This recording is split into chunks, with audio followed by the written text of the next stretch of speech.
I mentioned Green Depot in my opening, and I'm delighted and very surprised that Sarah Beatty, who owns Green Depot, founded it, is here as a guest.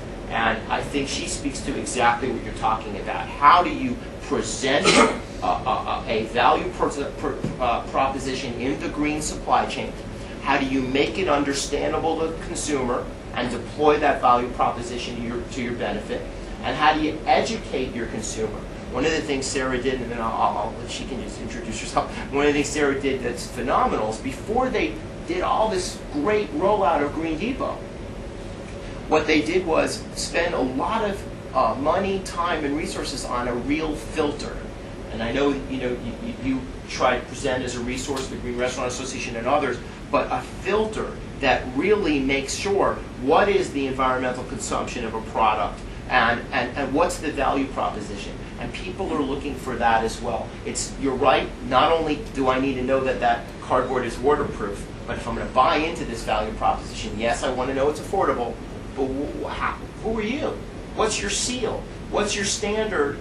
What regulatory body or waste industry explanation? How am I going to understand what I just accomplished? And that's what we're right here with the Firebox Association. So there's a recycle seal that by the trade industry, and we've got it.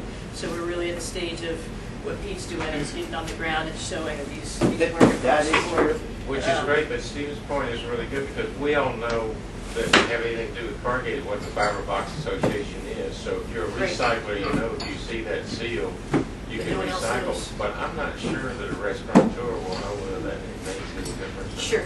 Sure. Oh yeah, I mean, Sarah will tell you. I'm sure a lot of her products, it's all about explaining it. What's it, right? I mean, do you want to say a few? I'm so flattered to have been invited to join you all. I'm sorry I was a few minutes late. I had to, in the snow, drop my daughter at school. It took a little longer, but Green Depot, we really are that supply chain for green building materials and supplies. We started really servicing the trade, construction trade, so they could build more environmentally friendly buildings, whether it be just with insulation and looking at energy efficiency or other things. I started the business in late 2005, and we had so much consumer interest and consumer traffic that we now have established an additional division, which is a Live division. So we have our Build division that really services the trade, and the Live division with a new flagship store down in the Bowery, in the restaurant district downtown. We invite you all to come, check it out. And that flagship is really meant for consumers who truly are now asking, well, what does this word green mean? Why should I care? And I want to find something that's high quality and high value for me. So what you're saying about sort of, well, if I do all these things, the consumer isn't going to matter, they really resonate with me because we've experienced the same challenges that I think you as businesses will experience.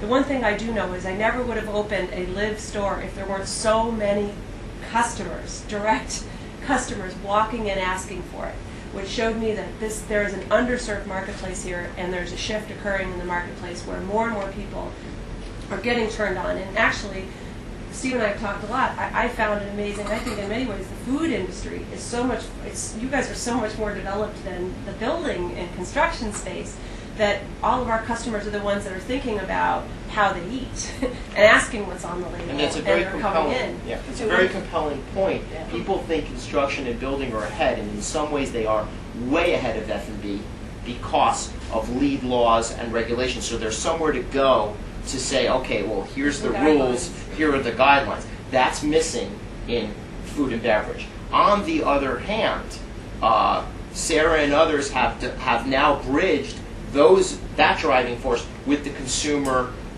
need for it, and she's doing quite well in that supply chain on the construction side because of that interest. And I think that is exactly an illustrative process for us in the F&B department. How do we take the consumer interest, the demographics that we were talking about, the need, the desire, how do we bridge that with the supply chain, improve the supply chain, while we work on regulatory green seals and certifications and so forth. One other thing that's happening in New York City related to food, there was a big conference here hosted by Columbia University involved the city and policymakers talking about what sustainable food is for New York City, in addition to Plan YC, and working to get in those notes, worked with Manhattan Borough President's Office that we need to be thinking about the distribution of the cardboard, distributing that food, so it's on the radar, talking about making sustainable food position within the city government, so that's another area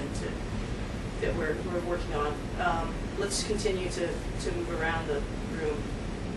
I'm Larry Saywell with Mount Air Farms, one of the largest poultry processors and suppliers of fresh chicken to the Northeast. I'm Jeff Cormier with Interstate Container, work with Pete.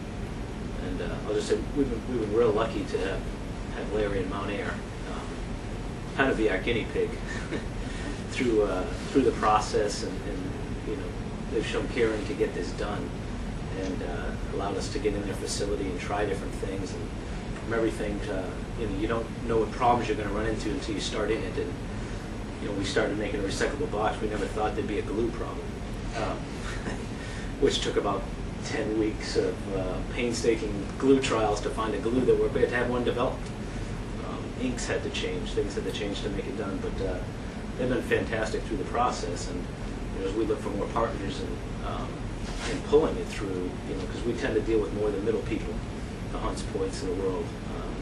Any help we can get is fantastic to get this through. And a big win that I'm not saying is the fourth quarter of this year, Mount Air switched their export business over to recyclable packaging, which is huge, and the only poultry processor in the U.S. to have done that. You know, so it's very. And where are you looking? Delmarva Peninsula. But it's just a step. I mean, you knock out one at a time. Sure. To remove the naysayers and the people who say it will work. So, you know, we're in almost our fourth year of trying this, and about $5 million of R&D to get to this point where you're going to be shipping viable, expensive product into Hunts Point. So, I mean, it's not all of a sudden, ooh, let's go green, let's try it. Let's get a recyclable box. I mean, it's a big time commitment. So, sorry. I'm Tristan Coffin. I'm the environmental coordinator with Whole Foods Market, and it's really great to be here. Thank you, Annie, for inviting me. This is a conversation we've been having internally for a very long time on how we're going to move away from the wax cardboard and get into the recyclable boxes. So, thank you. So, what are some of the challenges from your perspective or in the conversations you've had? I mean, it's I think the same that everyone's been having. You know, one of the wins that we've had, of course, is that we're composting in 80% of our stores in this region, and even more in some of the other regions. So we're not moving as quickly to move away from the wax cardboard, because in many cases we can compost it, which is a win in some cases. But you know, to be able to recycle it is obviously more important. Some of the things we run up against, is of course those who are making it, whether it's actually recyclable or not, whether those who are taking it want to accept it, and of course cost is always the major issue that we're running into. Whether it's economically feasible for us, we want to be as green as possible, but if it doesn't make sense economically, we certainly can't do it either. So I just would say that there's an economic balance to that concept.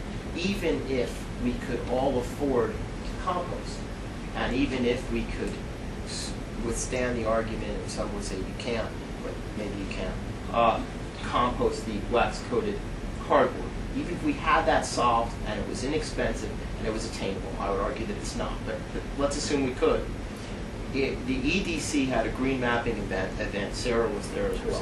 And you were there as well, right? And so the green map is 8 sectors. The VCs and the banks all love clean tech. You say clean tech, you get money. But that's not the only sector, is it?